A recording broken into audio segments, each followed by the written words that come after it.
vertical this vertical setup or this horizontal setup, which is pretty chill.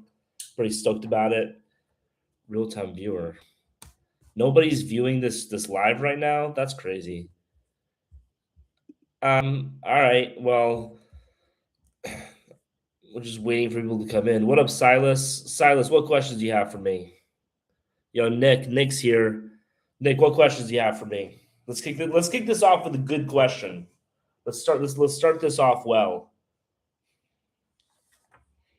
Let's start this off with like a good solid rant.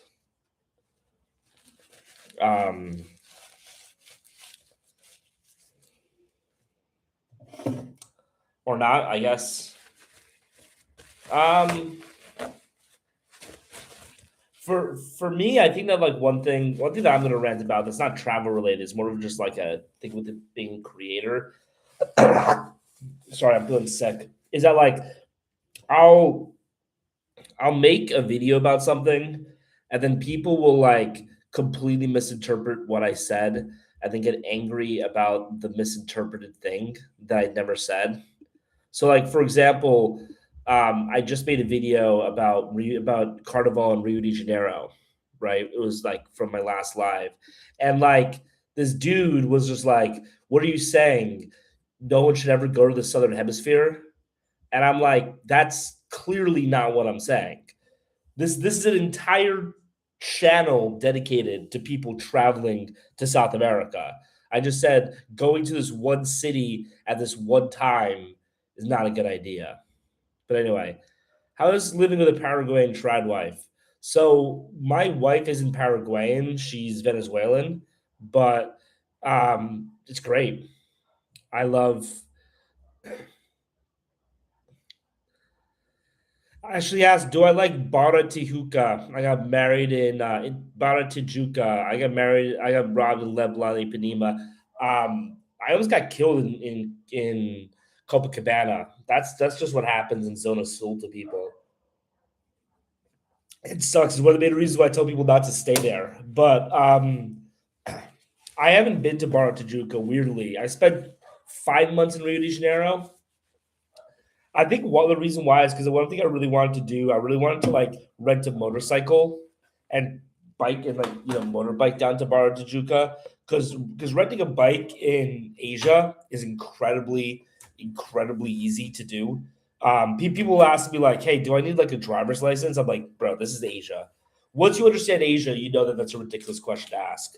But you do need one in like Brazil. I learned so because I wasn't able to do this like very specific plan that I wanted. I just decided not to do it, which is like a completely terrible way to make decisions in life. And I don't think that people should make decisions that way. But I'm also an idiot, so that's my long story about why I've never been to Bar Tijuca. But I think people should definitely do that. Um, Paulie, I want to find Italian descent in Brazil recommendations. I guess I never made a video about Italian descent in Brazil. There's a lot of Italian descended people in Brazil. Again, like most like if you're looking for like white girls in Brazil, it's the state of Parana and the state of what's it called?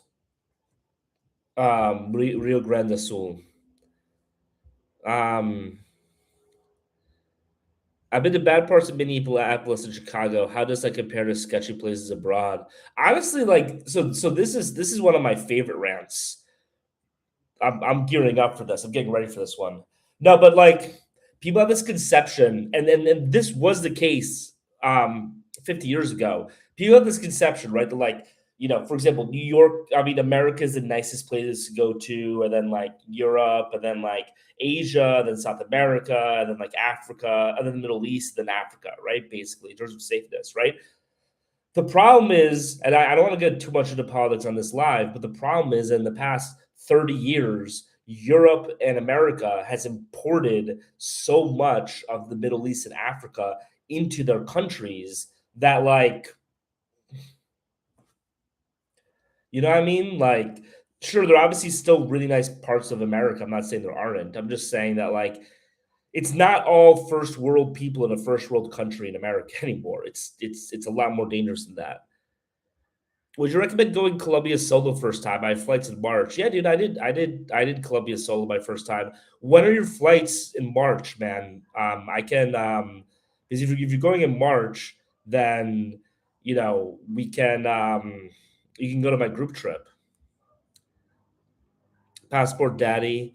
The only videos I watch for begging to lend are yours. Oh, dude, thanks, man. I appreciate that. That's high praise. I appreciate that one. El Gringo said the only videos I watch for beginning to lend are yours. Can we see a pic of your wife? No. People constantly ask for a picture of my wife. I keep on giving the same answer. I guess I'll give like a good answer right now, which is basically that like you know, people most of the time marry people who are very different to them. Like one of my superpowers in life is I have incredibly thick skin. So when I look at my comments and the people making the actually people don't really make that many horrible comments anymore. But when I started, it was all just like fat joke, fat joke, fat joke, called me a PDF file, right? All of this terrible stuff, right? And I have thick skin, so when I see that, sometimes I lose it, but like most of the time when I see that, I'm like, okay, that's some free engagement I just got, right? Because people are going to argue and all that type of stuff, right? My wife is a lot more sensitive, and so I don't want people constantly talking shit about her because she's gonna see it and she's gonna get upset about it. So the point of this for me is not to make you guys happy. The point of this whole thing for me is for me to find an easy way for me to make a lot of money for my family. And so if the result of that is that my wife is really upset all the time and is really sad, then obviously that's a bad, a bad policy, right? Is that Terrer or Mate? It's technically Mate, but my cup says Yo amo Terrer. So I honestly don't know which one. I don't really know much more about. I don't know that much about Mexico, to be honest. I've been there, but I haven't spent enough time to really comment about it. Bahia felt more relaxed and Americanized. Nice. Yeah, I really want to do more time in Bahia. Can you list some more tier two cities? Your video was pretty interesting. Yeah, definitely. I mean, here's the important thing, right? Is that like you're not going. Okay, this is now that I'm like clipping my rants and post them on TikTok, I'm now like much more cognizant of like what's going to be an A+ rant. I think this one's going to be it. Is that um you're not going to find the best tier two cities off of TikTok or off of Instagram. It's just not the place that you're gonna find it, right? And there are two main reasons for it. The first big reason is that like tier two cities and all these types of places is like good travel destinations are like nightclubs, right? Good travel destinations are like nightclubs. And the problem is that if enough people know about a nightclub and you start to get a bunch of dweebs going in there, it's no longer going to be the cool spot to go to. And all the cool people are going to go to somewhere else, right? It's the same thing when it comes to travel destinations, right? So if you see a lot of videos promoting and hyping up a place, what ends up happening is a lot of shitty people go there, and then the cool people, the real travelers, the travelers you want to hang out with, aren't going there anymore. They're on to the next spot, right? So that's the first thing, right? The second thing is that the algorithm itself on social media. I can tell you this as a content creator with like 50,000 followers. I spent a lot of time in my life thinking about the algorithm. Is that it promotes two things? It promotes you talking about things that other people are talking about, and it also promotes positivity, right? I can't tell you, like, literally, when I put hashtag Brazil in a video, that video pops off in a way that my videos that don't have anything to do with Brazil don't pop off because everyone's interested in a video about Brazil. So I will literally mention Brazil, or I used to. Now I'm just clipping these rants, but I used to literally just mention Brazil in videos just so I can tag Brazil and just so I can get that extra jump. 100%, right?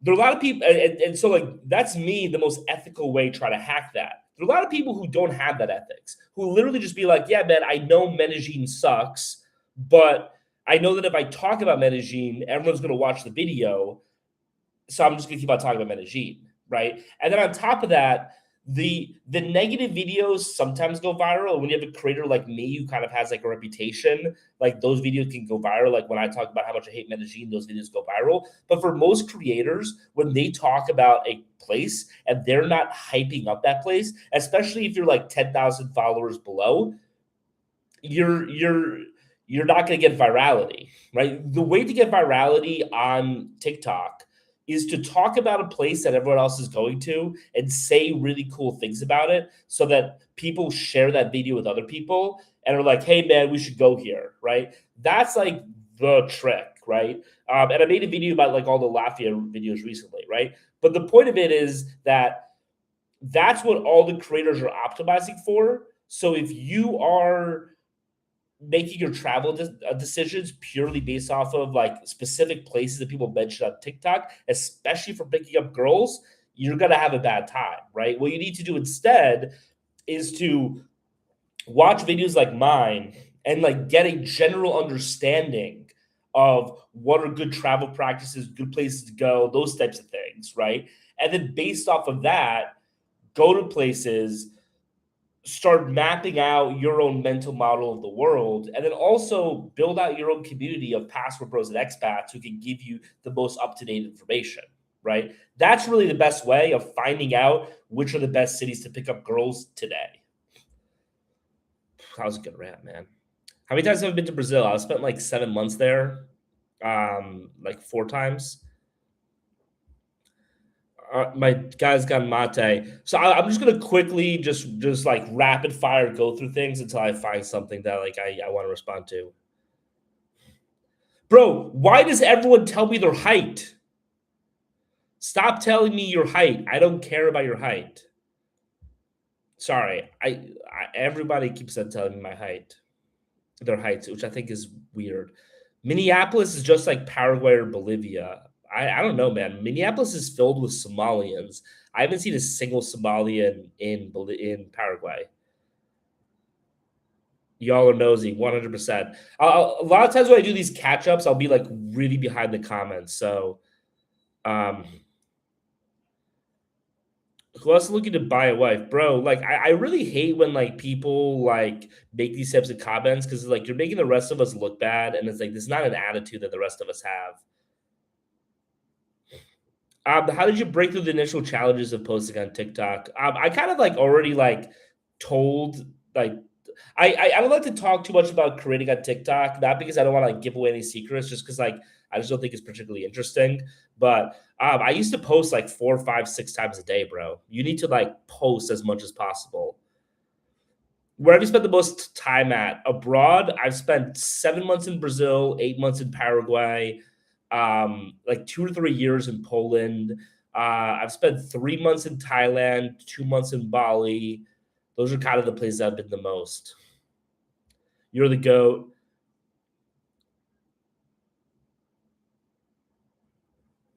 Fell in love in Rio with a man from Sao Paulo. I'm already sprung.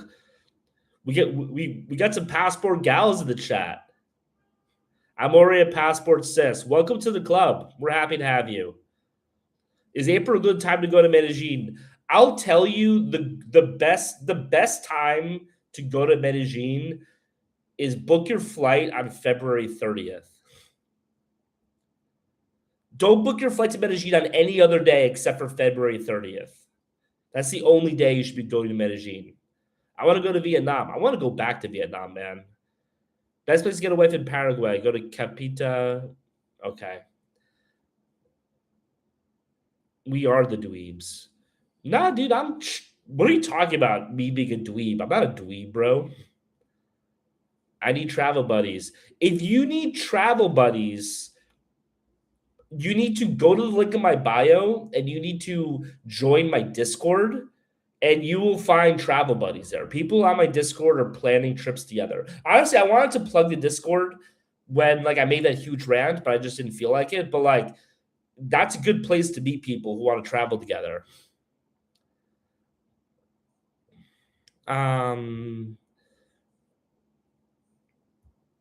I need to know where white blonde women who like Asians are. Please help me. Just go to Eastern Europe, right? Why not? Have I ever been out of New Jersey? Yeah, I've left New Jersey before. Okay.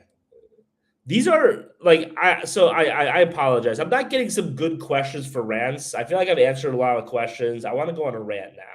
I think people come for the rants. I've tried to communicate this concept to people before who get really mad at me not answering the questions. I'm like, look, there's 70 people on this live. Like people are coming to hear me go off, and like the questions are prompts for that. But anyway, I'm gonna try to find a good rant. It's gonna be super rainy at the end of March in Rio. Here's the thing: like, I've never been to a rainy season that's actually affected me. I really think that people like. I think the best time to travel in a country to a country is the rainy season because I've never actually been to a country where the rainy season has really affected me. I've been to Thailand during rainy season. I've been to Bali during rainy season. I've been to Vietnam during rainy season. That one kind of affected us a little bit. That one was a little bit tough, but I would still 100% go back during rainy season there. I've been to Costa Rica during rainy season. The thing is, most of the time, rainy season, what that actually means is that it rains for like 20, 30 minutes and then it stops, right? It'll rain like two or three times in a day for 20, 30 minutes and then it stops, right? Rain in most other places in the world is not like there's not like the rain in America. Like in America, when it rains for the whole day. It's not like that in like Costa Rica, Thailand, Bali, all these other places. In those countries, when it rains, it only rains for like 20, 30 minutes. Like literally, so me and my wife were just in Thailand for rainy season. And literally what we did, so like the shitty part of it was that like, you're driving home on your motorcycle, it starts to rain, and you have to immediately duck for cover because the rain really goes down hard, right? But like what we would do is we would, the rain would start coming, we go look for the nearest cafe, right? And then we'd sit there, and literally by the time lunch was over, the rain stopped. So, how much time have you spent in the Philippines? I spent a month in the Philippines, and it sucks. Your employer doesn't care you're outside the U.S. Um, I just quit my job. I just quit my job and I'm doing this free full time now. So if you guys can please give some gifts, I need to earn some money from this. Otherwise, my wife is going to divorce me. I'm just kidding. She's not going to do that, bro. So many heights, bro. So many heights. Best websites to purchase bundle packages for travel and hotel. That's actually what we're going to start doing on here. So right now I have a Cartagena package. If you're interested, again, go to the link in my bio, fill out the Cartagena package form. I'm going to text you and, we're going to, you figure some stuff out. Actually, I just got to text somebody back real quick. Uh, Give me a second. Hey, I ended up going on live, but we have a good idea for you. You once it's done. Sorry. Anyway, is your wife Brazilian? My wife is Venezuelan. Me and my wife travel around the world. We don't like stay in one place really. Have I been to Brazil? Never been to Brazil, guys. Why am I always sick? I've been sick for a week. Why do you think lots of Latinas cosplay as Arabs? Latinas don't cosplay as Arabs. I've never met a single one who has cosplayed as Arab. Uh, Let me know if you want to collab. Let me see. I don't understand why you don't like the Philippines. Do people want to hear my anti-Philippines rant right now? If you guys want to hear my anti-Philippines rant, then like throw some roses in the chat. Give some roses if you want to hear my anti-Philippines rant. How do you know about the heritage of Brazilian girls then though? Bro, like I was messing with you, bro. Like yes, I literally said 10 minutes ago I've spent like 8 months in Brazil. Plus, you don't have to go to Brazil to learn about the heritage of Brazilian women. You can literally just like look that stuff up online, man. By rose in the chat, I mean like gift a gift of a rose. I didn't mean like I've not been here 10 minutes, cut chill. It's constantly expiring, bro. I hate that shit. I have to update that Discord link. My girl's from Porto Alegre. I find it funny how you know so much. Yeah, dude. I'm kind of a Latina. I'll be honest about this. Like, part of the reason, so like, I find history really interesting. I find demographics really interesting. The problem is that it's really difficult to get people to be interested in that as well. If I'm not, by the way, I just updated the Discord link. It should be good now. It's really hard to get people interested in like the demographic history of Brazil, right? People don't really care about that. If I made a video called "The Demographic History of Brazil," absolutely zero people would watch that video. I know because I actually did at one point. So what I'll do sometimes is that if there are subjects that I'm interested in that I just find interesting, like the demographic history of Brazil, what I'll do is I'll like take that and I'll couch it in a how to pick up girls from this place, right? Because I know that that's fundamentally the thing that people are actually interested in is how to pick up women in places. So I just try to give people that, and and then I can talk about the stuff that I want to talk about. Where do you recommend a Latino looking guy to travel to? I honestly don't really know where, is the best place.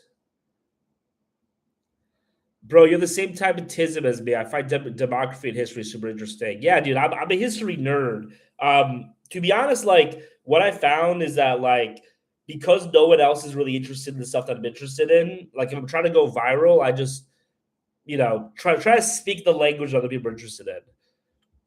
When I was blind, everyone in Brazil treated me so nice. I hope it's the same with dark hair. People in Brazil just treat other people nice, but there's definitely racism in Brazil. Costa Rica or Colombia for dating? Not really any place, either of those. How do you think Tokyo feels about being heavily tatted? I don't think there's really like a thing about it. Where do you all find the money for traveling? So I live abroad, so it's actually cheaper for me to travel than like living in the United States. Divorce on your way. Your first mistake was marrying a Venezuelan. Why is divorce on the way, bro? Why is divorce on the way? Here's the thing: Catholics don't believe in divorce. So, like, if here's one thing I tell people is like, and I don't know, I've been married 8 months, so what do I know? But like, you know, I I think there's this misconception that like if you just find a traditional woman, all of your problems will be solved. And like maybe that's true, but I don't think it is. You know, and one thing I've heard from a lot of people with successful marriages has been it's work. Even the best marriages are work, right? And I think that like obviously there are all other ways in which it's work, like making sure that you show love and appreciation for your wife or husband. But I think a critical way in which there's work is making sure that you're constantly reinforcing the values of the family. And if you two are not reinforcing your traditional values, then those values are going to start to slip. And so the problem that I think happens a lot of the time is that people will like not reinforce the values of the family. And then, you know, 6, 12, 24 months later, there's like a divorce, there's an issue, whatever. And they're like, how did this happen instantly? And it's like, well, it didn't happen. There's a famous saying, how do you go bankrupt? Slowly and then all at once. I think it's the same thing with like divorce. How do you get divorced? Slowly and then all at once.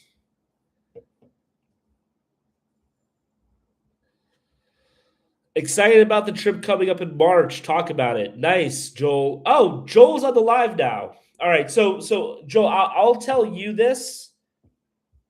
I'll tell you this right now because you're gonna have a decision for us by later today, right? So if you um so Joe's kind of a situation where like something out of his control might prevent him from actually going on the trip. Is that like if you so right now the trip costs 1250. If you but like our future trips, we've just looked at the margin, it's been insane. Like you compare it to other people, like other group packages are getting like an 80% margin. I think ours is like 25% or something. So we're making a deal with you basically, which is that if you sign up this week, let's say by Sunday, right, when you're going to know and you and your brother are going to know, and your brother's not able to get that specific time off for whatever reason, we'll honor that 1250 price for future trips. Like I think our next trip is like 1500 or $1600. We'll be willing to honor that 1250 price for that future trip and just push it back. So if you sign up for the trip now at the 1250, you're whichever trip you need to take will be at that 1250. Anyway, I told him about you. I bought your book for one of my friends that got divorced. I told him about you. Nice. Thanks, bro. I'm really hoping that like my book can like help like legitimately help people have like a better life. There's no way traveling abroad is cheaper than living in America. Guess what, guys? So I actually we now have a screen share. So I'll actually just I heard you love Western Europe. Um so I'm actually just gonna do a screen share right now. There's nobody on the YouTube live, so I'm not even gonna do that. So I'm gonna do a screen share, a little bit of a screeny share. Like here, let's look at the actual economics of traveling abroad, right? Here. Oh wait, no. Window capture, add uh Airbnb. All right. So let's just say you're only living in Airbnbs, right? And here's the thing, Airbnbs are typically like 50 to 60% more expensive than when you rent in an area normally. But we're just going to use this as a baseline, right? So where do you want to go? Let's say we're going. Let's say we're deciding to live abroad and we're going to live in South America and we're just going to bounce, or let's say we're going to live in Asia, right? And we're just going to bounce between different Asian countries and different Asian cities, right? So let's say Ho Chi Minh City, right? And we're like, hey, I'm quitting my job April 5th, and I'm going to live in Ho Chi Minh City for a month, right? Okay, you all can see my screen, right? All right. So Ho Chi Minh City.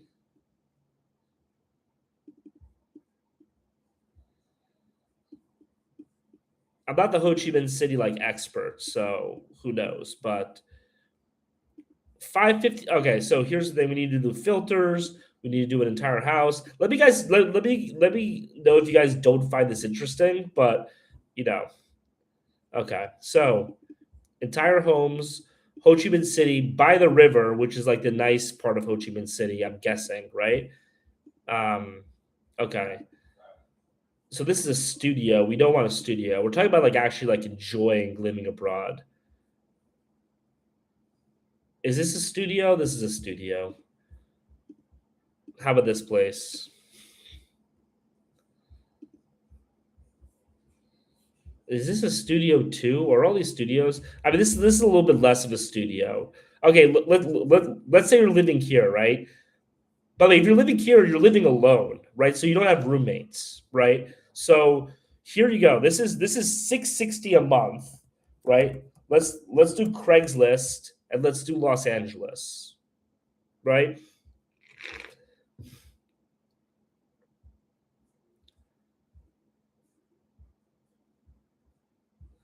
Haven't been to Israel. No, I haven't. Apartments.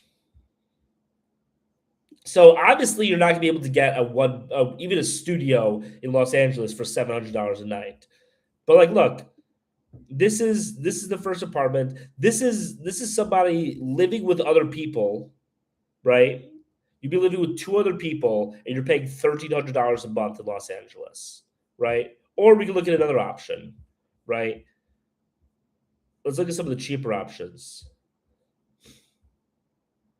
Diamond Bar room for rent. This is 850. There's no information. Like, yeah, so the point of this is that like, oh, here. So you have a private bedroom, you'd be sharing for other you're obviously be sharing with other people, right? So this is $800 a month, and I'm pretty sure this is in the boonies. Yeah. This is not even LA. This is not really even LA. This is in El Monte. El Monte is very far away from LA. But yeah, so the point of it is like, look, you can live out in the boonies in Los Angeles, share a house with two other people, and pay $800 a month, or you could go to like an Airbnb in those are trap houses, or you could go to Vietnam and have your own place. And look, we can look for nicer places, right? Let's say $700. This is a studio. They have a lot of studios in Ho Chi Minh City. That was a bad choice for like a first trip. But like, okay, here's $600 for 2 nights for 27 nights. Anyway, the point of all of this is like it is way cheaper to live abroad than it's living in the United States. That's just objectively true. Um, all right. Um, let's don't care about economics. Okay, man. I'm just trying to explain like how it's cheaper to live abroad.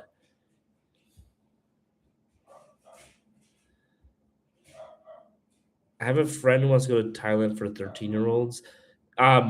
Your friend should seek professional help. Is what your friend should do. That's that's what your friend should do. Um, and like I'm not like I don't want people. I don't even care if it's a troll or if it's like an actual person. I don't know which one's worse. Actually, I know which one's worse. Nah, this number stuff is actually interesting and important. Have I been to Brazil? I've never been to Brazil. Um, we're not wanting to go for carnival, just relaxing. Yeah, I mean, Florianopolis is chill, especially if you're married. I think you mentioned you're married or you have a girl. Florianopolis is great. Best place to travel is Brazil. I would not say that. I mean, I like Brazil. People fetishize Brazil way too much, I think. There's this conception of Brazil that just doesn't really jive with reality that people have. Most people in Brazil are just like normal people who just like live their lives.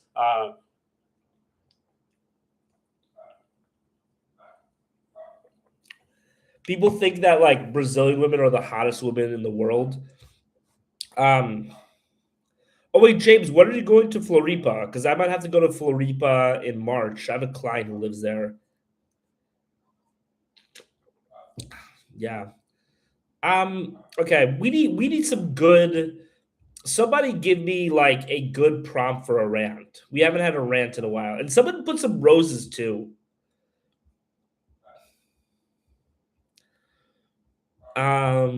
Finland. I have an unhappy friend who can't really get girls and is super woke. How do I convince him?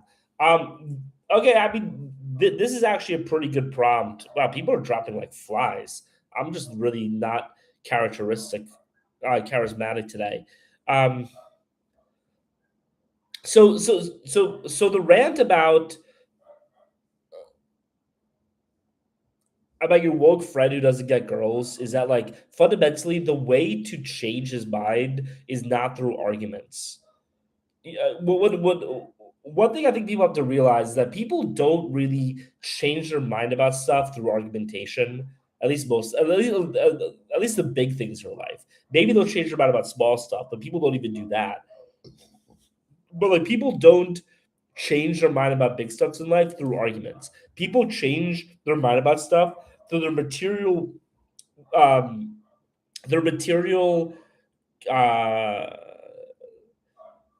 conditions improving through having a different opinion, right? And so the point of that is that like if you have a super woke friend who doesn't want to travel, doesn't want to clap boots, what you have to do is you have to show him the way. You need to show him how much better his life will be if he doesn't have all of these incredible woke opinions, and then he's going to change his mind. He's not going to change his mind because you argued with him, right? Because he didn't come to his opinion in the first place through an argument.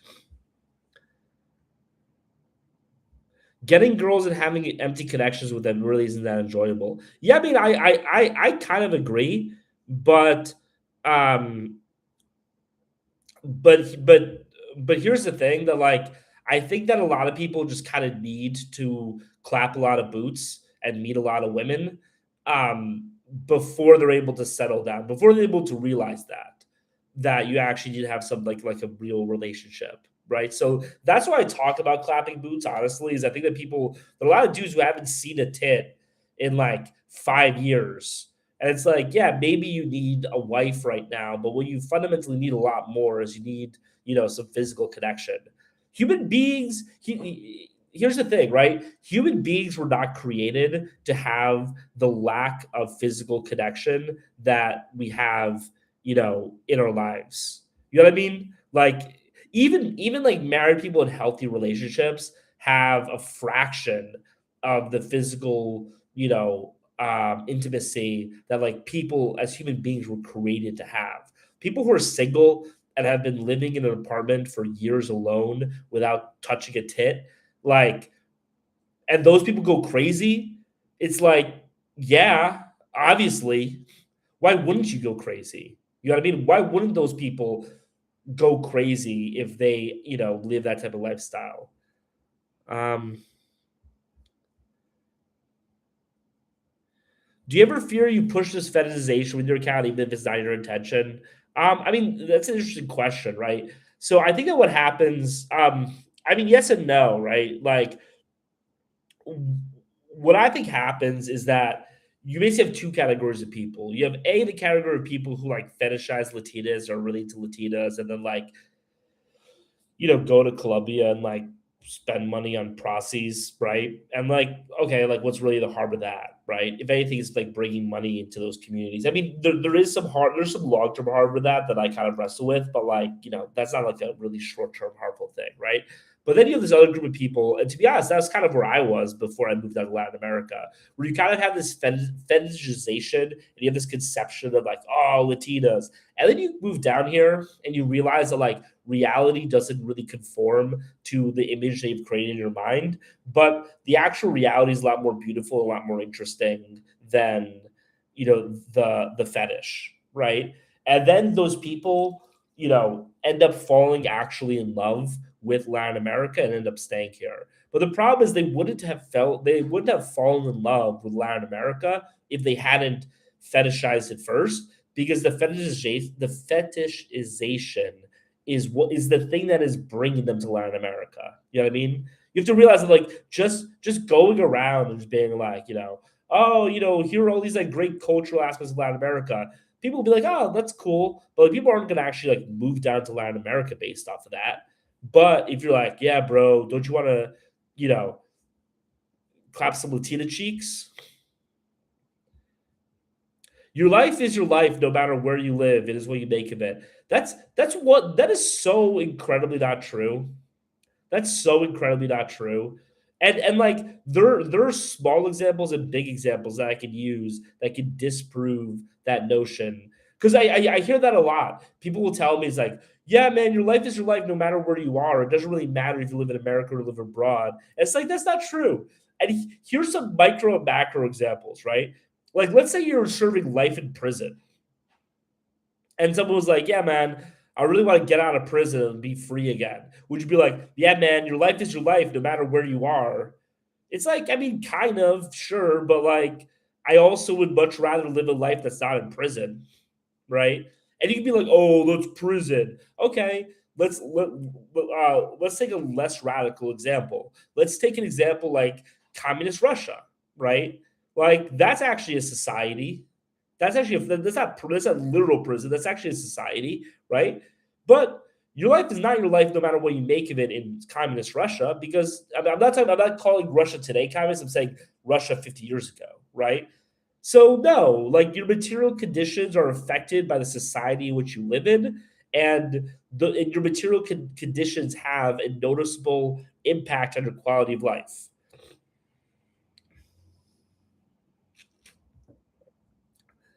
What was your 2025 highlight? Getting married.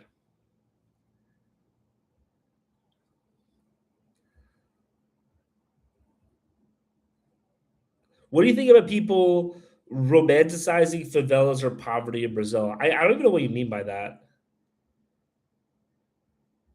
What do you think about Central Asia? I haven't been to Central Asia, but I really want to go to Central Asia. So, like, Central Asia is at my top of my list of places that I want to go to, but I have no actual experience there.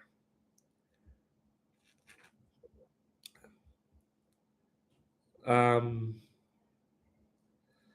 who's farting loudly in the open? I heard you can't critique when you're in Thailand. I mean, here's the thing, right? Is that like I actually have a strict policy where I don't like criticize foreign countries when I'm in them. Even when I was in India, I didn't criticize India when I was in India. I literally waited until I had gone through passport control, which is when you're technically in international waters, to criticize India, just because I think it's like a sign of disrespect. It's bad manners to criticize countries when you're in them. Like you shouldn't go to Thailand and criticize the government. It's like you have no right as an American in Thailand accepting their hospitality to criticize the government. I don't believe that.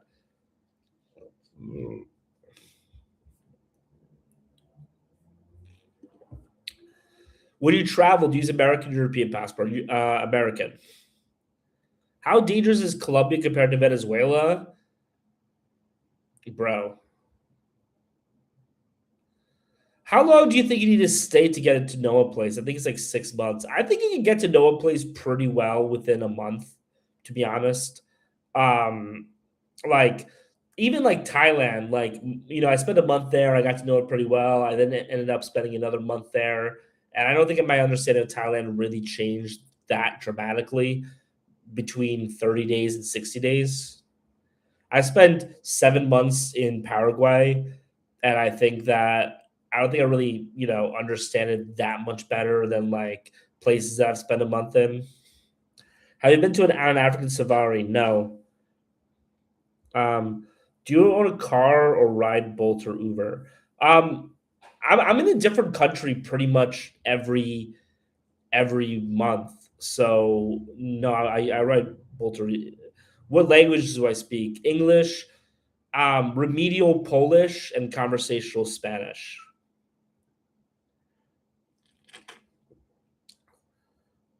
Spawn trapped in the slums of Mumbai. That would suck, man.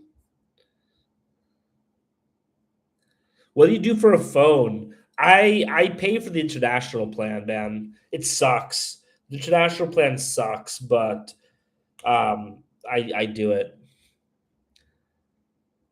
Um, how does my family feel about my lifestyle? Like, do you mean like my mom, or do you mean like my wife?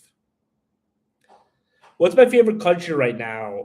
If I were to like list if I were to list like the countries that like if I could go to any country in 2026, what would be the top 5 countries I would go to? And right now, I'm really constrained in which I can go for like complicated reasons. But the top 5 countries I would go to in 2026, number one is Japan. Number two is Vietnam. Number three is Montenegro. Those are the three slam dunk countries I would go to, me personally, in 2026. I've been to before, and off the charts incredible experiences. Besides those, it gets a little harder. After those three, I would like, oh, After those three, number four, I would say is Mongolia, but I'd probably want to go to the summer just so I can experience that. I went in the winter. And then number five would probably be like Peru. So the top five countries I would go to in 2026, and people who are like planning the trips, like write this down. Uh, the top five countries I'll go to in 2026 of the countries I've already been to are Japan, Vietnam, Montenegro, Mongolia, and Peru.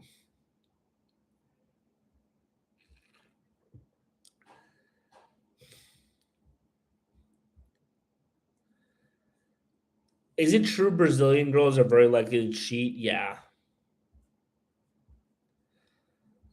Yeah. Brazilian girls are going to cheat on you. As a Catholic, apart from Italy and the Vatican, what's the best country for a nice mass experience? I think the best masses I've been to. So number one um, was Coder Montenegro was the best mass experience. I didn't go to the Orthodox churches. I went to one of the Catholic churches outside of town. Number two was Brazil. Brazil was incredible. Brazil and Philippines are two and three because like the churches there literally have services like 6 a.m., 8 a.m., 10 a.m., 12 p.m., 2 p.m., 4 p.m., 6 p.m., and every single one is packed to the gills. So that's a pretty great experience. And then Vietnam was also a really good experience. Um,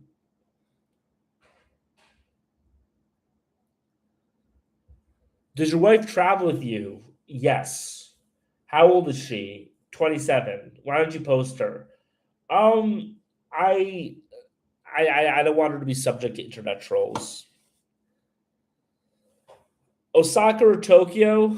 Um, Tokyo, man. I mean, here's the thing. Like, you guys, like, people need to realize, like, you need to go to the famous places first. Like, I've talked to people who are like, I've been like, oh, like, I mean, Brazil is kind of like the biggest version of this, but like, there are a lot of other countries where this happens. Where like you talk to someone and like, oh, went to Brazil. And I'm like, oh, how'd you enjoy Rio? And they're like, I didn't go to Rio. I'm like, you didn't go to Rio de Janeiro in Brazil? It's like, yeah, man, I wanted to check out Sao Luis. And it's like, okay, but like Rio de Janeiro is one of the most famous cities on planet Earth.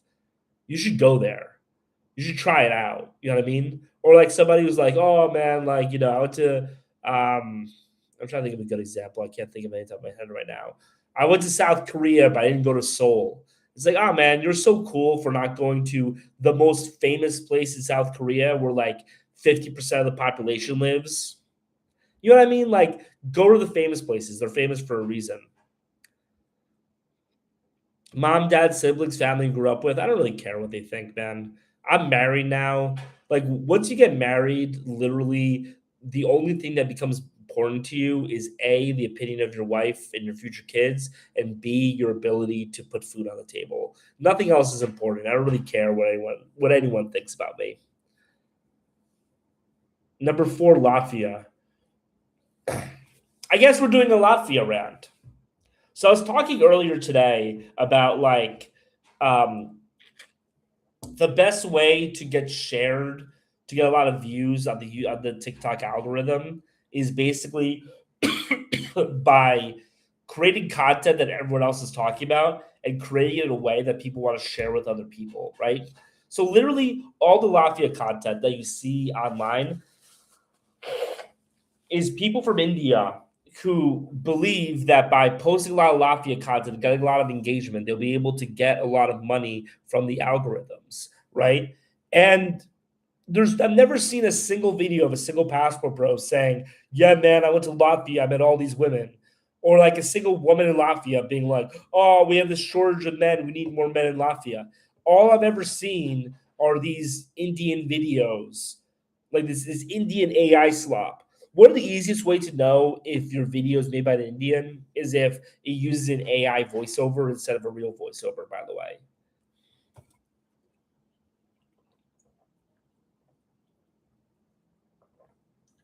I would guess that like 90% of the AI voiceovers are Indians.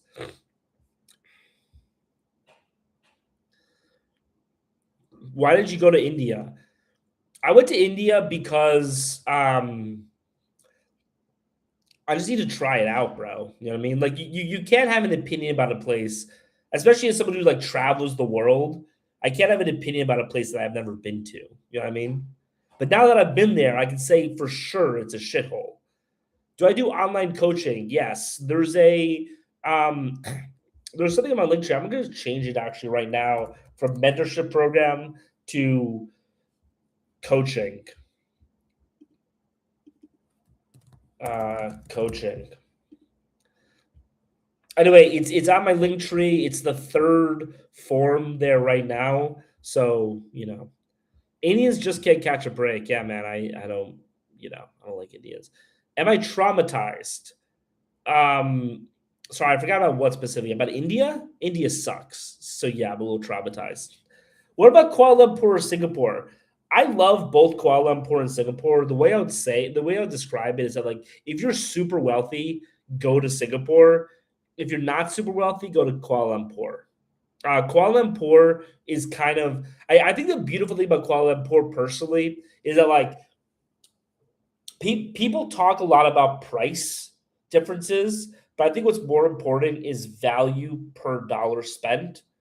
And like it's hard to specifically quantify that, but like how much enjoyment are you getting from each dollar, basically, right?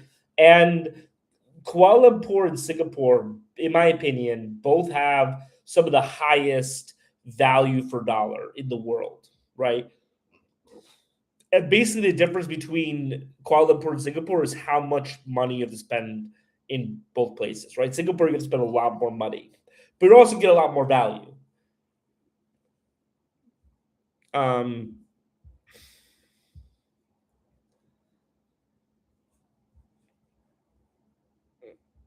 how old am I? 34. Do you think the passport bro movement will eventually fade away? To be honest, I think we're just growing. We're just starting. To be honest with you, I think I think I think we're just starting. I think that like the problem right now with passport bros is that the people who are primarily doing it are people like me who, I'm not gonna trash myself, but like aren't super giga chads, right? What's gonna happen in 2 or 3 years, and I'm sure of this, is that a lot of the giga chads in America are gonna settle down, like a lot of the older ones are gonna settle down, and they're gonna look at their relationships and look at their lives, and they're gonna be like, wait a second, I'm 6'3", I have a six pack, and I'm making $800,000. Paul is 5'10", has a negative 30 pack, and is not making a lot of money when I married my wife. How is it that his wife is cooking for him, cleaning for him, is constantly supportive, constantly has his back, is emotionally nurturing, is a stay-at-home mom raising the kids, and my wife is constantly coming to me with this bitter, angry attitude. She works a BS laptop job where she brings in like 10% of the household income. So she doesn't actually need the job that she has, but she basically has her job as an excuse to not do housework. Why is it that me, I'm talking about in the perspective of the Giga Chad, why is it that I have such materially worse circumstances in life than this dude who's a fat slob? And then in 2 or 3 years, once these realizations start to kick in, and you can already start seeing it, you can start seeing the Giga Chads start moving away. And once the Giga Chads start moving away, that's going to become a huge, huge problem for feminists. Um,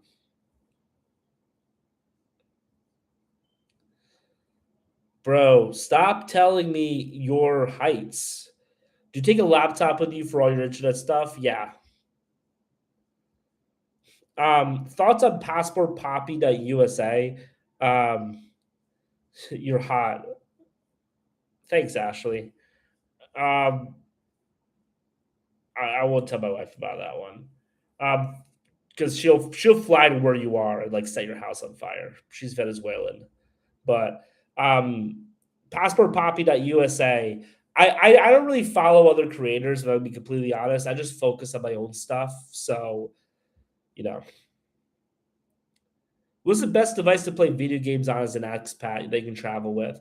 That's a really interesting question. Not for the reason that you think it is. Like, I think as somebody who's like struggled with a lot of depression in my life and a lot of just like not being happy with where I lived.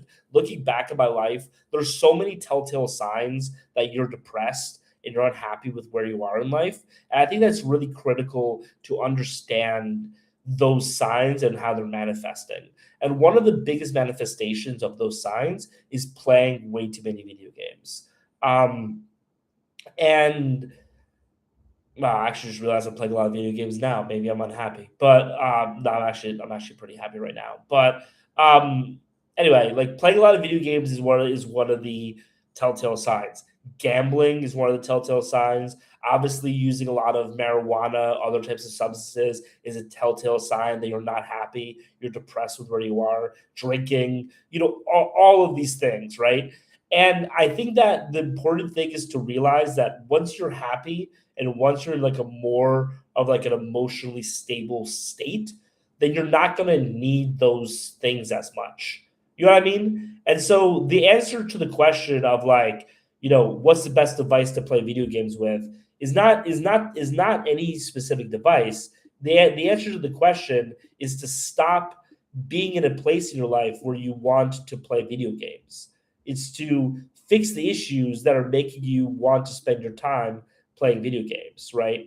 For me right now, I mean, if I were to like self-diagnose, the reason why I'm playing a lot of FIFA right now is because like I'm kind of in this position right now in my life where like I'm really unsure of what the future will hold, and so being able to play video game as like a manager for like you know um, a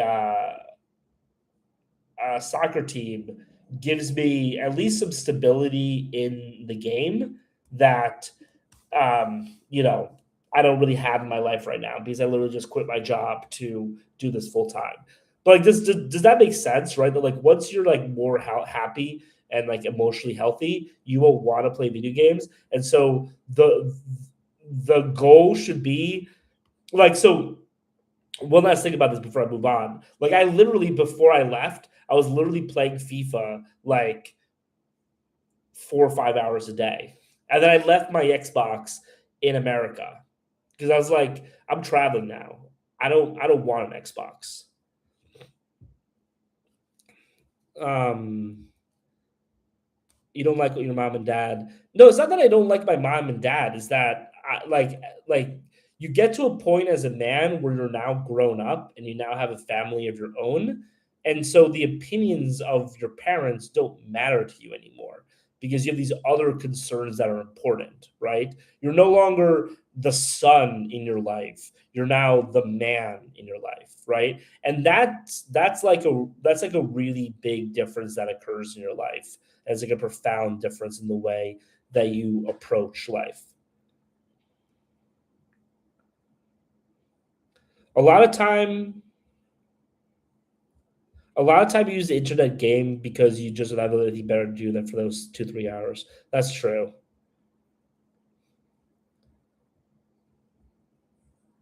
You live are epic. Thanks, man.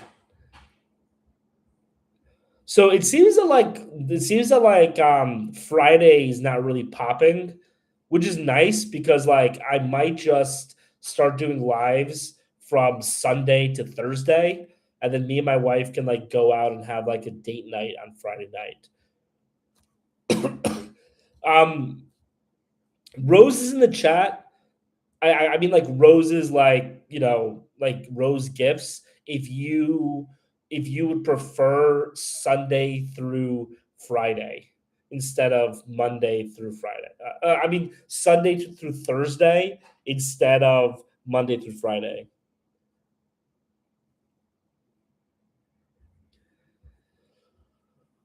What's kind of my story? Who covers Asia travel? There are a lot of good creators who cover Asia travel. So the reason why I don't cover Asia travel is for some reason my Asian content never pops off. So like I have a lot of thoughts about Asia. I spent almost a year in Asia at this point in my life, but none of my Asia videos ever do numbers. What caused you to start traveling initially? So I was living in Los Angeles. Um, it's like a whole backstory, but basically, like, I was living in Los Angeles, and I just wasn't really happy with my life at the time, and like I'd always, I traveled to Bogota before. I traveled to Costa Rica. I traveled to Thailand. I was working from home, and I was just like, "Fuck this shit. Let me leave." And I'm so happy I did. Dating doesn't really exist in Thailand. It really doesn't. Favorite type of cheese is mozzarella. I don't have an opinion on Ecuador women. Did you go to college? I didn't even graduate preschool, to be honest with you. I got kicked out of preschool. Yeah, I graduated college. Awesome. So I think one thing we could do right now, just because like, you know, I'm kind of losing a little bit of steam, but I want to make sure we keep on going. And like I don't really have like a lot of good takes right now. So why don't we do this? What type of work do you do? I just quit my job. I was a remote sales rep. Um, what can we do right now is that, or what we'll do right now. By the way, I'm in Paraguay. Someone asked that on the YouTube. Is if you are interested in talking, you can put in a guest request right now, and I'm basically gonna like open it up to phone lines. So if you're interested in talking, you have a take, you have an argument, you have a question, feel free to put in a guest request right now, and we'll like open it up to the floor. Where should me and my boys go for spring break?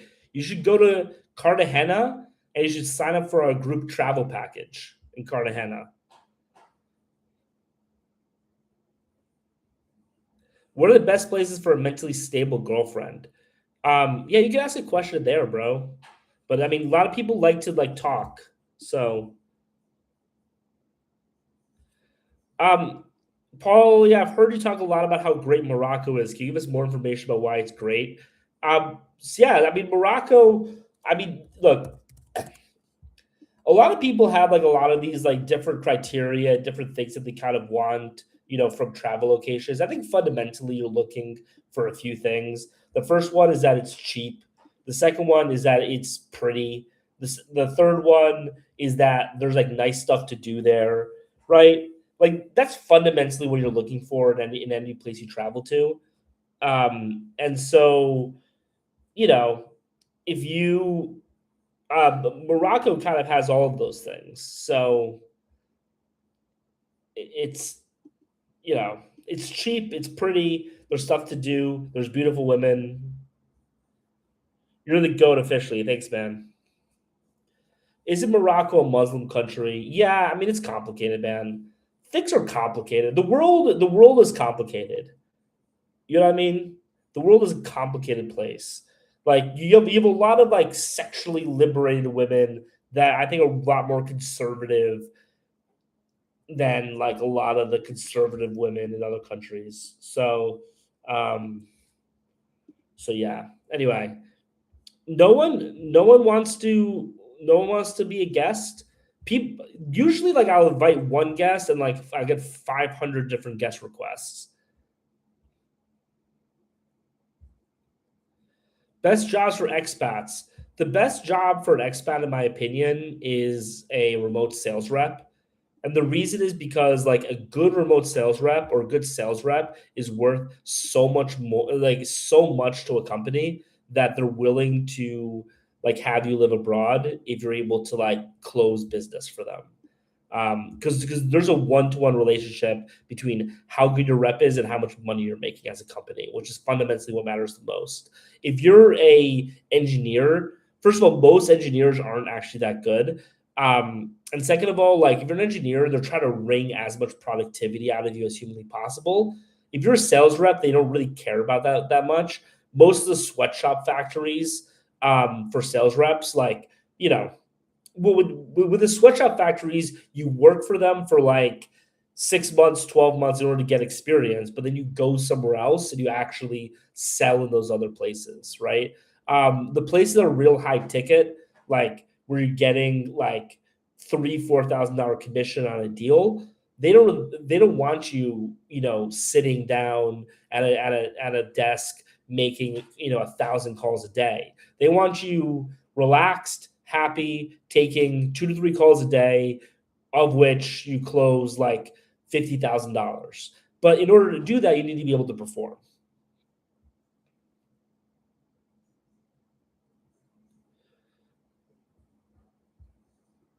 Um, Thoughts on Vietnam and the Philippines. Vietnam is one of my favorite countries I've been to. Philippines is one of my least favorite countries I've been to. Where in Latin America can I find women with high Spaniard DNA? Honestly, that's a question for ChatGPT, not me, bro. Have been to Dubai. I spent like a day in Abu Dhabi. I thought like my take on Abu Dhabi. Again, I only spent a day, but I think I'm right about this. Is that like it's a place that like I don't really like that much, but I can completely understand why people love it. Like I completely get the type of person who loves Abu Dhabi or loves Dubai. I get why they love Abu Dhabi and Dubai. I'm just not that type of person. So Asia or South America, been to Canada. Yeah, Canada sucks. Um, is sales rep talking heavy? Yeah, it's very talking heavy. It's pretty much all talking. Do they truly love you? Be honest. Who are you talking about? Truly loves. Why don't I like the Philippines? I've given a lot of Philippines rants, so I apologize for people who've heard this before. But like the basic, the basic dynamics of Latin America versus the Philippines is that Latin America, um, Latinos, as a whole, again, each person is an individual, right? But Latinos as a whole are not particularly industrious. And you notice this when you go to the countries, right? Things aren't run very well, but they have a high degree of aesthetic quality. Like people in Latin America care about things looking beautiful, but they don't really care about like a train coming on time, right? In Asia, it's kind of like the uh, the complete opposite. In Asia, it's the complete opposite. In Asia, they care a lot about efficiency and getting things done well. But I just think the Asians don't have the aesthetic gene. It just doesn't really exist in Asia. In Asia, you notice a lot that they mistake beautiful for expensive. Maybe there's some places where this is not the case, like some parts of Japan, obviously, but I don't really think Japan is a Asian country fundamentally. But you go to like Thailand, you go to China, you go to Korea, Singapore, like things are meant to be beautiful or just meant to look expensive in those countries, right? And so, um, Latin culture, things don't work, but they're beautiful. Asia, things work, but they're ugly. And so the Philippines, as a lot of people mention, was colonized by the Spanish and is in Asia, right? And so in a perfect world, I think this is actually Peru. I think Peru is really like the best version of the Philippines. In a perfect world, you would have a location that is very efficient and also very beautiful. Instead, in Asia, you have in the Philippines, you have a place that has the aesthetics of Asia and the efficiency of Latin America. And so you just walk around these like rundown houses and you're just like, what? Like, what the hell? This is just such an ugly, horrible place to be. Versus, Latin America, there's a reason why there's so many videos online. Someone was asking me earlier about the fetishization of the favelas. There's a reason why there's a fetishization of the favelas because they just look beautiful, right? They're poor, they're horrible, but like they look pretty. Not in the Philippines. So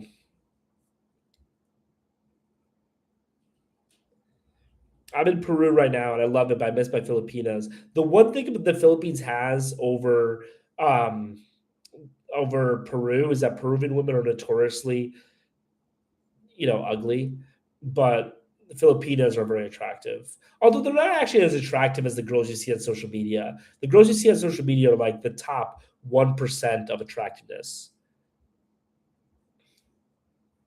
Why are you always hating on Cebu? I'm hating on the Philippines in general, not Cebu in particular. But Cebu has all the problems of the Philippines. But the lechon is actually really good. Did you ever P2P before this year? Yeah, dude, I did. Thanks for the gold medal, bro. Oh shit. That was like 50 cents, bro. Thanks, man. I appreciate it. Um, yeah, dude, I did. I think that the thing about pay to play is that pay to play can be a really positive thing if used in the right way. If you're using pay to play in the wrong way, it can be really negative, right? But there are a lot of people, I was talking about this earlier in America, who haven't seen a tit in 5 years. And it's like, okay, so even if you were going to go to Latin America, and even if you went to a second tier city, and even if you met your dream woman, you wouldn't be able to close the deal. And even if you close the deal, you wouldn't be able to act as an assertive, the type of assertive male in the relationship that she wants to marry, right? So even if, as a man who hasn't seen a tit in 5 years, you move to Latin America, you move to like Rio de Janeiro in Brazil. I mean, Rio de Janeiro is obviously a horrible place to be the wife, but even if you were to move to like Vila Bella, right, you wouldn't be able to convert even on the perfect woman for you because you just don't have it yet. You know what I mean? So that's why I tell people that I think that pay for play has a really good place for a lot of travelers who just haven't been with women recently, right? But you have to realize that you're using it for a specific thing. You're not using it as a lifestyle for the rest of your life because that can get dark very quickly. Is it safe to book an Airbnb in Latin America? No, man. Every single Airbnb that you get in Latin America, the guy will stab you. That's just a fact. That's just science. Yes, I can see that after being to the Philippines for a month. One funny thing about a lot of my takes is that people who have never been to the countries that I talk about get very mad at me about a lot of my takes. And the people who have lived in the countries, even if they disagree with me about the takes, are like, yeah, that I can see that. Like, for example, I have a friend who lives in the Philippines, has lived in the Philippines for 15 years. I met him in the Philippines. And he's a great guy. He loves the Philippines. He's all about the Philippines. But, after spending a month there, I was like, hey, this is my take about the Philippines. Can you let me know if I'm right about it? He was like, yeah, it's 100% correct. Obviously, talking from his perspective, I love the Philippines, so it doesn't bother me. But, there are other things here that attract me to the Philippines. But, you're 100% right about that. This is why a lot of my Brazil takes, all the people who get mad at me aren't actually Brazilian.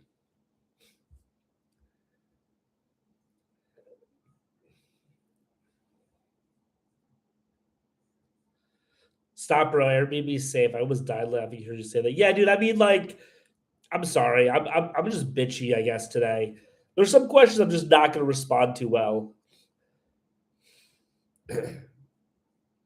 50 cents, bro's making the big bucks out here. Yeah, dude. You guys gotta you guys gotta give some more gifts, man.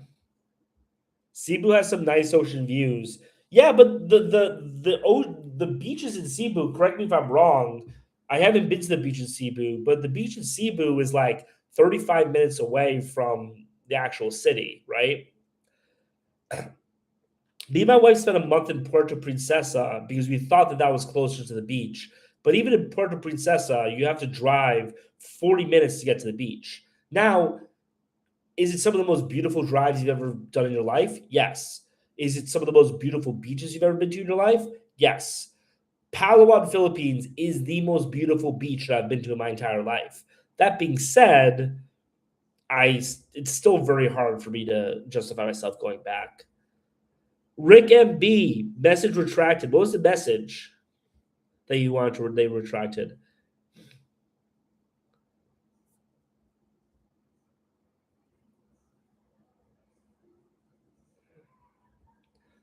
I stayed in Cebu for a week but didn't make it to the beach. That's exactly my point. That's exactly my point. It's a weird thing about the Philippines that they haven't figured out the technology of building a city close to the beach. They just haven't figured out that technology in the Philippines. Vietnam has figured it out. Vietnam, you have, Da Nang, which is right on the beach. Um, Bali's figured it out. You live in Uluwatu, it's like a 10-minute drive to the beach. Thailand's figured it out. Koh Samui. Even if you're staying away from the tourist places, it's only like a 5-10 minute drive to the beach. Something in the Philippines, they just have not been able to figure out the technology of building a city close to a beach.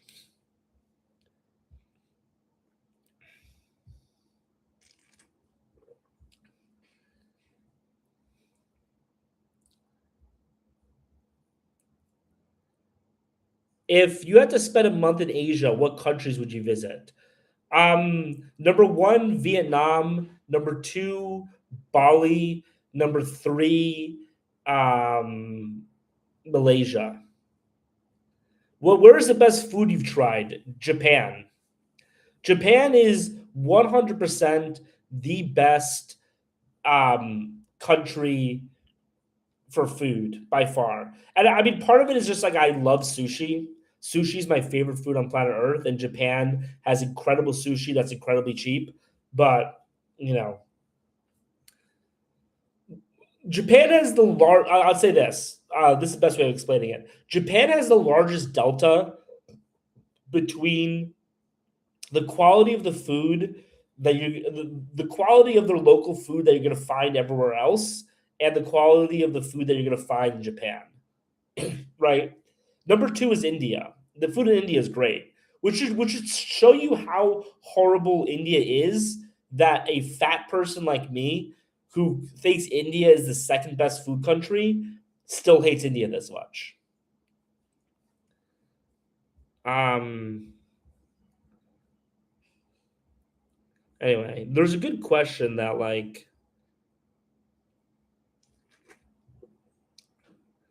why did you choose to go to Paraguay? I went to Paraguay kind of on accident. So basically, like, oh, thanks for the parrot hat, bro. So I went to oh shit, that was a big one. Thanks, man. So I went to but by the way, the it's still open. If anybody wants to like if somebody wants to do a multi guest and wants to talk, the phone lines are open. Feel free to jump on. But anyway, I was in Brazil. So when I started traveling, I spent a year on an actual like trip around the world, and my initial plan was to like go back to the United States afterwards. And then like when I was in Croatia, which was like my second to last, which was my last real country, I was like, I'm not going back to the United States, and so I decided to go back to Brazil. And so I spent 3 months in Brazil, but Americans are only allowed to spend 3 months in Brazil. So what I wanted to do is I wanted to like spend a month somewhere else and then go back to Brazil. And I just chose Paraguay randomly. And then I met my wife, and then she told me I'm not allowed to leave. So I stayed in Paraguay for like 7 months, and then we did another trip around the world. So,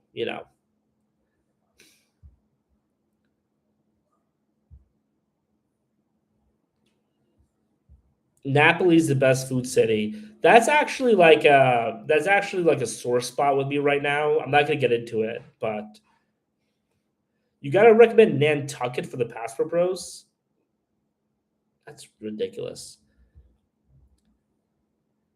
Thoughts on Paris women. I did a whole rant about it yesterday. I'm not going to redo it, but basically, I think Paris women are kind of the Cadillacs of women in that, like, they're really big in the 50s and 60s when there were no other like international women for guys to date.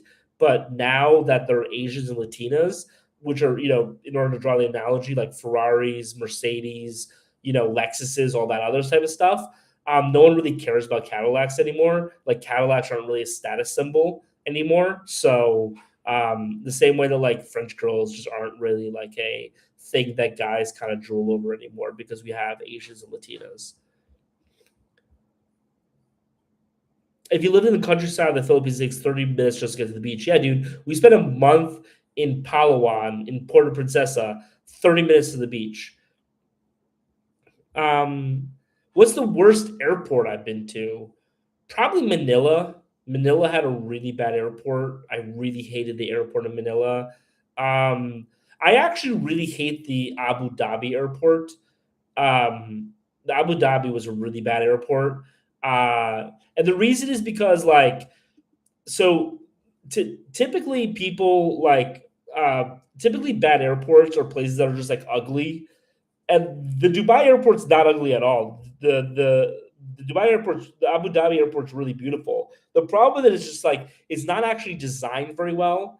So it does all the flash very well, but like the actual functionality of it is not that good. I got lost like 3 times in the Abu Dhabi airport, which like given how much I've traveled, like it would be it's kind of like I should not be getting lost in any airport in the world. If I get lost in your airport, you've made your airport wrong. What are your observations on Paraguayan society? I love Latin America. I love Latin American society. I think it's a lot better than American society. Which country did you meet your wife in? Paraguay. Do you normally speak English or native language of your country? Me and my wife speak Spanish, so it's actually nice to um, it's actually nice to create like a mental break between my my TikTok stuff and my home stuff. Is that I literally speak different languages on TikTok and at home. Coach don't play. I don't know what coach don't play means. People keep on commenting it. Can someone explain coach don't play?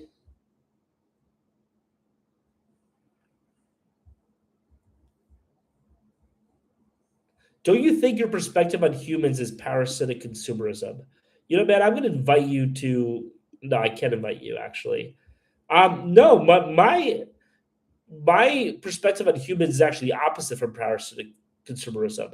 I think there's way too much parasitic consumerism in the United States, and I advocate people move abroad and not engage in the parasitic consumerism that exists in the United States. So it's actually the opposite. Madrid airport is horrific, way too large. I thought the Madrid airport was okay.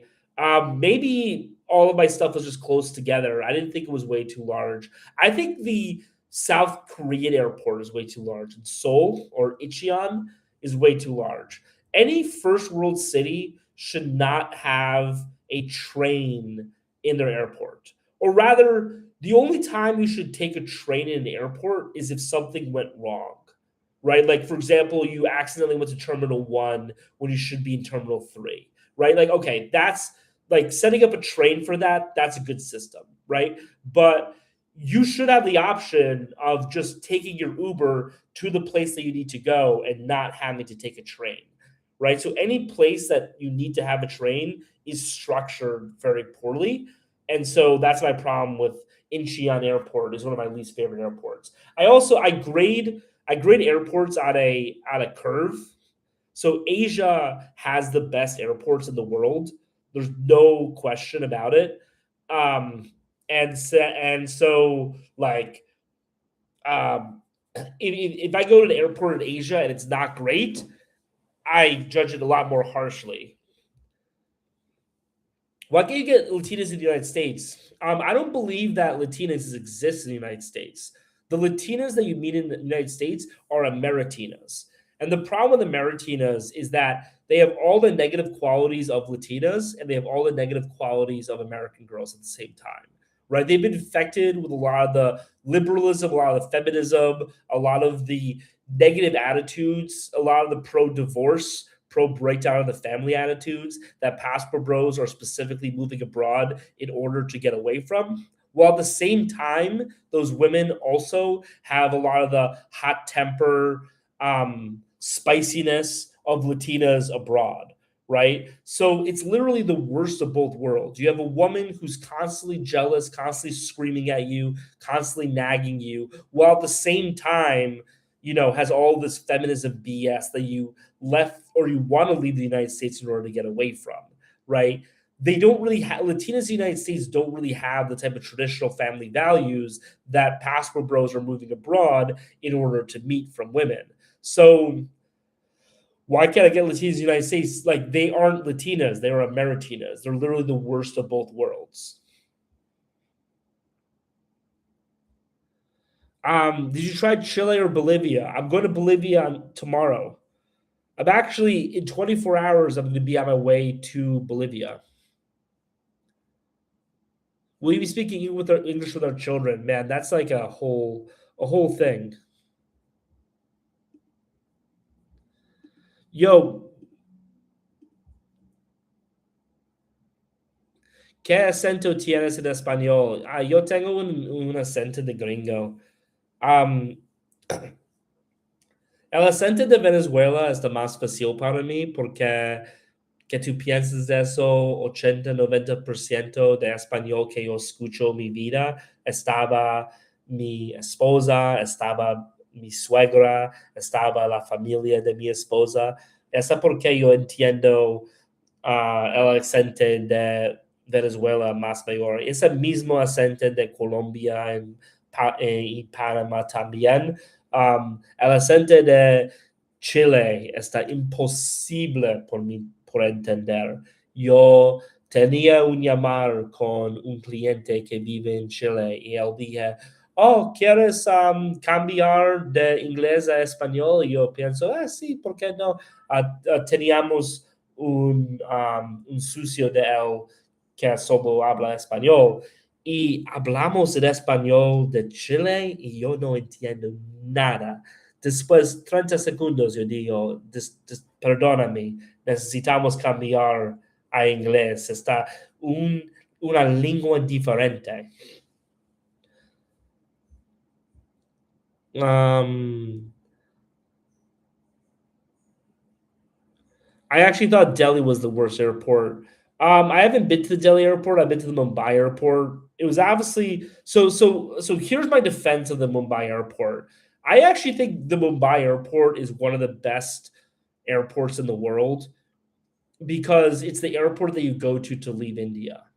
So yeah, I mean the Mumbai airport is obviously not that enjoyable to be in. It has all these different problems. The food sucks. It's really spread out. It's poorly organized. You're obviously in India still basically, but when you're walking through the Mumbai airport, you just have this incredible euphoria.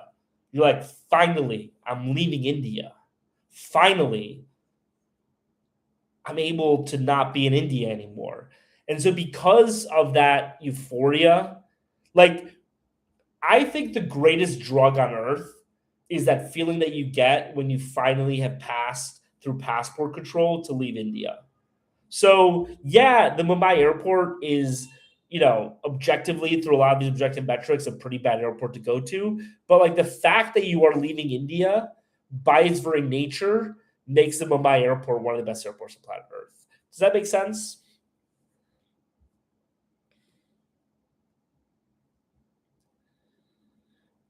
Am I a doctor or engineer? Oh. Coach don't play means you're giving on something they don't believe you can do it. All right, I don't really care. I'm 21 and not focused on women right now. This is something that like people I this is something that I really want to disabuse people of. People in America, we have this notion that's been drilled into us that you need to that the family is a capstone for your life, right? So you need to go out, you need to get a good career, you need to make a lot of money, you need to get a house, you need to get all these things, and then you get married, right? But instead, I want to impress upon you that your family should be the cornerstone of your life, right? The family is the bedrock in which you actually build the life that you want.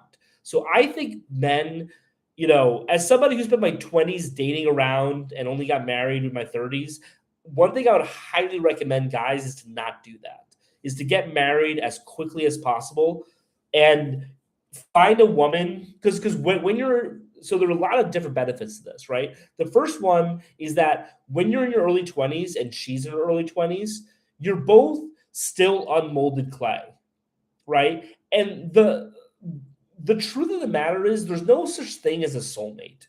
It doesn't really exist. You two become the perfect person for each other, right? And when you are much younger, it's a lot easier to do that. It's a lot easier for you two to grow together and become the perfect person for each other. This is one of the reasons why 34-year-old women or even 34-year-old men is very hard for them to marry because you've already been formed. All of your opinions, all your habits, everything in your life has already been created. So it's like unless you find somebody that's the perfect fit for you, it's very difficult to find that, right? The second reason for it, why I think you should get married a lot earlier, is that people have this idea of like, I'm just going to be, in the office grinding 12, 14 hours a day, making my money, and a woman is going to hold me down. That's actually the complete opposite of the truth, man. It really is. Like those 12, 14, like one of the most important things I've learned in life, and I used to work, I one time worked 130 hours in a week. And I think they're what, only 160 hours in a week. So I worked like basically like 18-hour days, something. I only slept like 12 hours that week, right? So I've been in grind mode in my life. And the thing is, you don't actually work that hard. Like there have been a lot of studies that have shown that the marginal gains of working 12 hours versus 14 hours in a day are not actually that much. 8 hours is kind of the perfect amount of time to work in a day. And every additional hour, your productivity goes down precipitously, right? Um, Especially over an extended period of time. So if you work one day, you work 12 hours, yeah, you can get a lot of productivity gains. But if you're working 14 hours a day, you're gonna be a lot slower. You're not gonna be as effective, right? Um, and the thing is that like having a wife at home and having this belief of like, hey, I got a family on the way, really kicks you in the butt in a way that no motivational video on YouTube is going to kick you in the butt in the same way that the idea that you can have your child sitting by you in 9 months and you need to create something great for that child. There's no bigger motivation in the world. It doesn't exist. Biologically, it does not exist. No Ferrari, no thought in a nightclub in Las Vegas is ever going to motivate you as much as the idea that you have a child on the way, right? So the third reason why I think that it's not a good idea as well is that like when you basically create something and then you invite somebody in, it's like it increases the possibility of divorce because you look at your money and you're like, okay, we have like $12 million between the two of us. I'm responsible for $10.5 million, right? You have this like this is mine, this is yours type of mentality. Versus if you get married when you're 20, even if you earn that extra money, how can you really point to like what you did and what she did? You know what I mean? It becomes a lot more fluid. It's like she supported you. She gave you encouragement. She did all this other stuff that helped you get there. And it really has you two locked in together. And then one final thing that I'm going to say is that so I have been trying to be, and I'll tell you like from my own perspective, I've been trying to be a content creator in one way or another for like a decade now. And I've had a lot of YouTube channels, I've had a lot of Twitter profiles, I've had a lot of other stuff that just fell on its face and completely face planted and wasn't successful at all. Right? It wasn't until I got married. Literally, I started this TikTok 2 months before I got married. Because my wife encouraged me to do it. I would have never started a TikTok if it wasn't for my wife. She like I don't look at TikTok. Even now, being a TikTok creator with 50,000 followers, I never look at TikTok. I'm just not interested. It was her idea though to start a TikTok. And within the first week, I was at 1,000 followers, right? So you're also going to get a lot of good ideas, a lot of perspectives from your wife that you wouldn't have gotten just being a single man on your own. So that's my long rant. This is my capstone rant. But you should get married. You should be focused on women as young as possible, and you should get married as young as possible. Anyway, what does your wife being Latina think about Paso Bros? She's fine with it.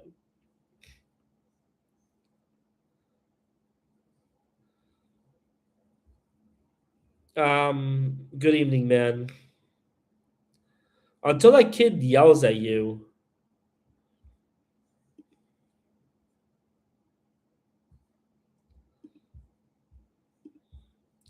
Password bros get no huzz.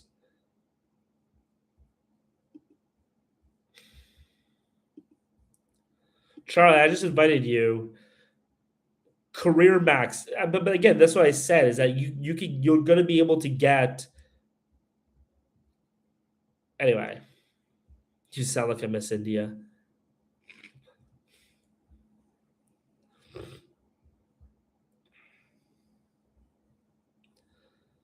Um that accent sounds real American. I mean, I'm an American, bro. Like what do you want from me? Um I'm trying to find a good thing to go off on. Dating in America is definitely cooked in American. Rio de Janeiro for solo grad trip. Definitely go to Rio de Janeiro. Okay.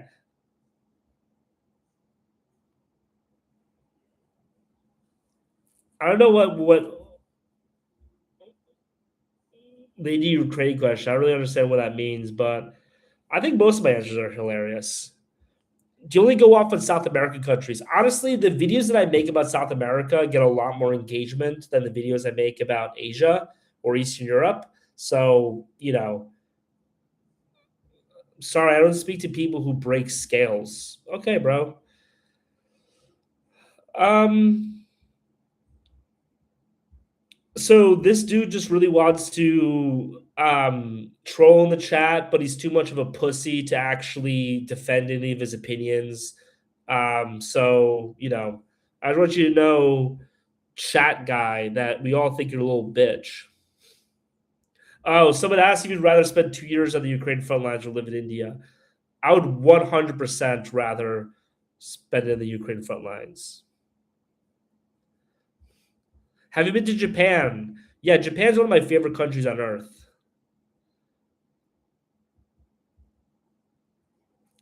I'm 19, looking to do my first solo travel trip to Southeast Asia. Any tips? The Southeast Asia tip is to go to Vietnam.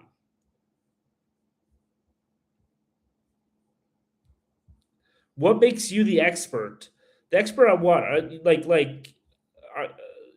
okay, so I think you asked me about food. Oh, what makes me the expert? I don't know, dude. The fact that a lot of people ask me these questions and like a lot of people who have also traveled and listened to my opinions and have been like, yeah, this guy knows what he's talking about. Like that's kind of how we decide expertise. But if you don't want to listen to me, don't listen to me. I don't really care. Go on Fresh and Fit. If anybody knows Fresh or Fit, I'd love to go on Fresh and Fit. Um, is Malaysia much different than other Southeast Asian countries? It's a little different. Malaysia feels a lot like the other Southeast Asian countries, obviously. What I find so interesting about Malaysia, what I really love about Malaysia, is that um, you have three ethnicities in Asia. So there's the Malays, there's the Chinese, and there's the Indians, right? And because of that, Malaysia is probably one of the most interesting food countries in the world because you gotta have this triangle, right? Where it's Malay food, Chinese food, and Indian food. And every place you go to is a different point on that triangle, right? Like, even the Malay places or even the Indian places are obviously influenced by China or Malaysia. And so it's one of the most interesting food countries because every place you go to just has this different cultural aspect to it. So I love Malaysia. I love Kuala Lumpur. It's also Kuala Lumpur is one of the most dirt cheap cities I've been to, and one of the best value for money cities that I've been to. If I was just like a single dude traveling around, I would post up in Kuala Lumpur for a month easily.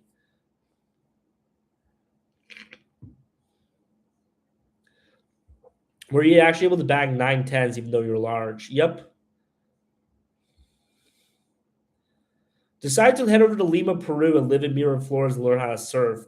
Well, so heading over to Lima is a great idea. Living in Miraflores is a great idea. Learning how to surf there is a terrible idea. Um, Lima has some of the worst beaches on planet Earth.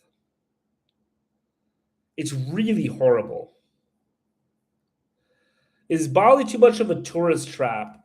One thing that I say about Bali is that it's 100% a tourist trap. All of the criticisms that people have about Bali are 100% correct. That being said, it's still one of the cheapest and one of the most enjoyable places to visit in the world. It's one of the most beautiful places on planet Earth. There's a reason why so many tourists go there. So I've been to Bali twice now. Even after spending a month there, I decided to spend another month there in Uluwatu. So I voted with my feet and went to Bali multiple times.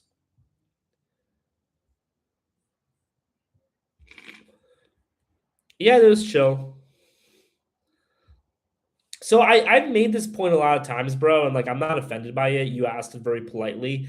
I have a really good sense now when someone's like making a fat joke. Um, but I made this point a lot of times. Is like if you look at what I made this point earlier in this live.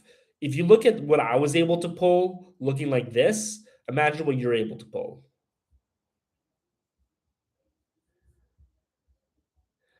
How do you tell if a Latina isn't just using you for the bag? Um, I don't know, man. Like, how do you tell if any woman is just using you for the bag? You know what I mean? Like, can I travel to Germany as its passport, bro? You can travel anywhere as a passport, bro. Like, will you have a good time? No. How many passports do I have? I have two.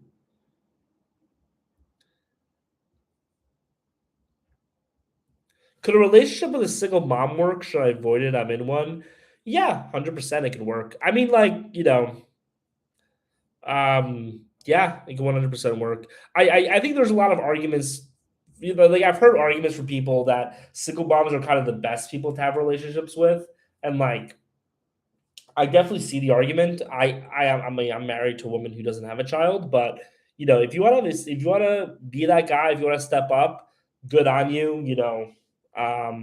If you don't, I think that's also defensible.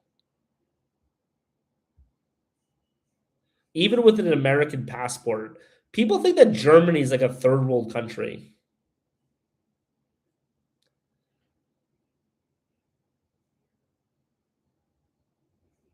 Munich, Germany is a good city. I haven't been to Munich in a while. I spent time in Frankfurt. Frankfurt sucks. I hate I hate Frankfurt. I hate Germany. Chinese Latino where? Lima, Peru. I just know you love pizza. Yeah, dude, I love pizza.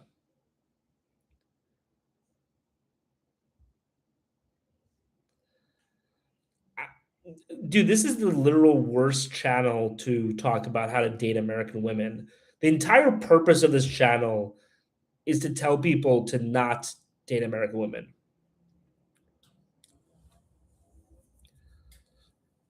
um, South America is the one continent I haven't been to. Which country would you recommend for a first timer? I think you should go to Brazil. If it's your first time going to South America, you should go to Rio de Janeiro. I have four cities that I think every person should visit at least once in their life. Those four cities are New York, Paris, Tokyo, and Rio de Janeiro. So if you're going to South America for the first time, my answer is Rio de Janeiro.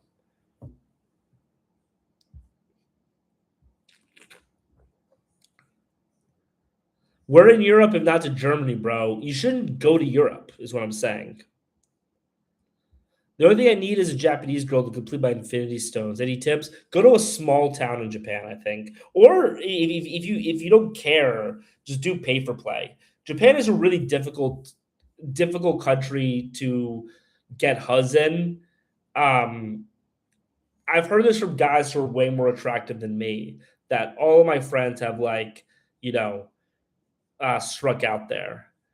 You didn't find the Germans attractive in Frankfurt? There are no Germans in Frankfurt. They're all Turkish people. They're all Turkish refugees.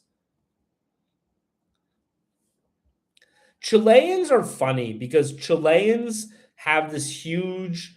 So Chileans really want to have the reputation of Argentinians as being the most racist South Americans, but no one really cares about Chile. So most Chileans you meet are going to really exaggerate how racist and how much better they are for being Chileans because they don't really get the attention for being racist. You know what I mean? It's a weird, it's a funny and weird dynamic that exists in Chile. Not worth dating as a Gen Z though, especially being 20 to 24. I'd rather be secure with myself physically. Well, that's why I tell people to move abroad though. But like my whole point is that you shouldn't wait until you're secure financially to find a wife. Your relationship, your marriage should be the cornerstone of your life, not the capstone of your life. Judging Germany from Frankfurt is like judging America from Detroit. That's fair play. I mean, I've been to other places in Germany. I didn't like it either. Where in America you live now? I don't live in America.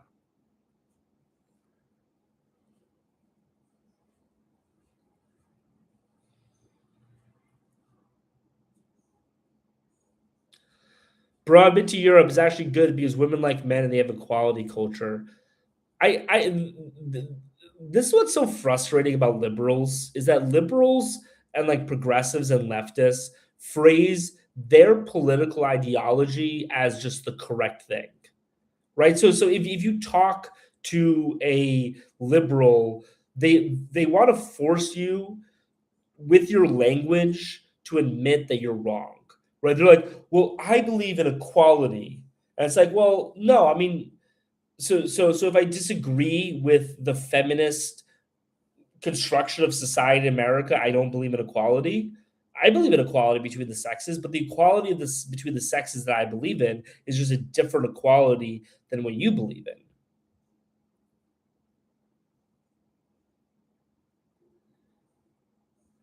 I live in London now. If you live in London, your number one goal should be leaving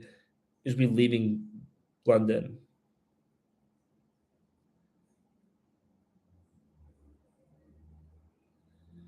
My Chilean homie is super racist and he's black. They're the most racist Latins, 100%. Would you suggest Greece or maybe Estonia to post up in? If you're going to Southern Europe, I would actually post up in Albania. And the reason why is because Albania is right next to Greece and it's right next to Montenegro and it's right next to southern Italy. So it's right next to the three of the most beautiful places on planet Earth. And it's also incredibly cheap. So that's where I'll post up in. If you're going for like a week or 2 weeks, Greece is obviously a great option. Um,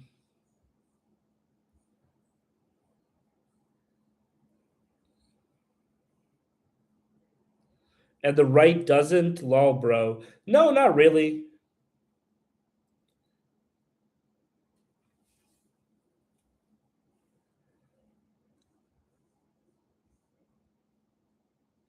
Oh, I mean, like women and reciprocated split bills.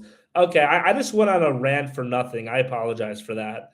Um, yeah, I mean, to be honest, like I don't like women splitting bills. I as a man, I want to provide for a woman that I'm dating, but there are a lot of guys who want girls to split bills. So if that floats your goat, go to Europe. Albania, I would go to Shkodër, Durrës, or Tirana, obviously. Albania is 50.1% Muslim. It's not. Am I religious? Yeah, dude. I'm very religious. How much have you spent on cheapest trip versus most expensive? Um, I I just live abroad. I live in Paraguay. Looking to visit Paris. What's so bad about it? I like Paris. Paris was one of, as I said, I think there are four cities that everyone should visit at least once in their life. I think Paris is one of them. Paris was a great experience. Maybe I get the different Paris experience from everyone else, but I had a great time.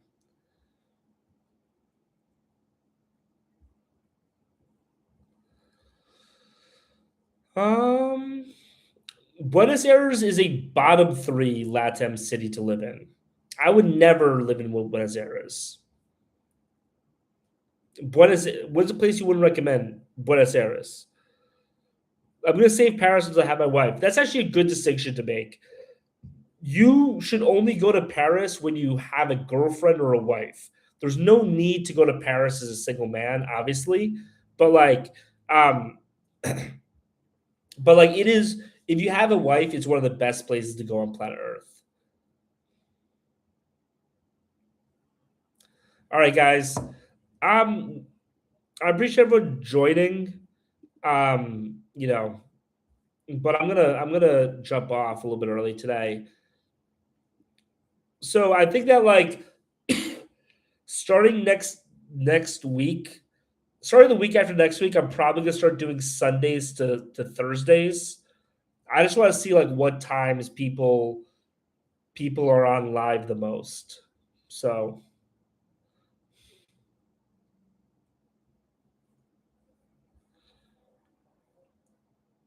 you answer questions when they ask next time leave. I don't know what that means.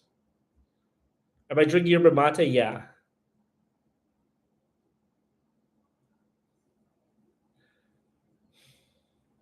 All right. Thanks everyone for joining. What's wrong with London and Rome is just immigration. Yeah, it's just immigration, but the immigration has made the countries terrible. So peace out, guys. Thanks everybody. We're gonna be doing this on Monday, 6 p.m. Eastern, and I'll talk to you guys later. Um,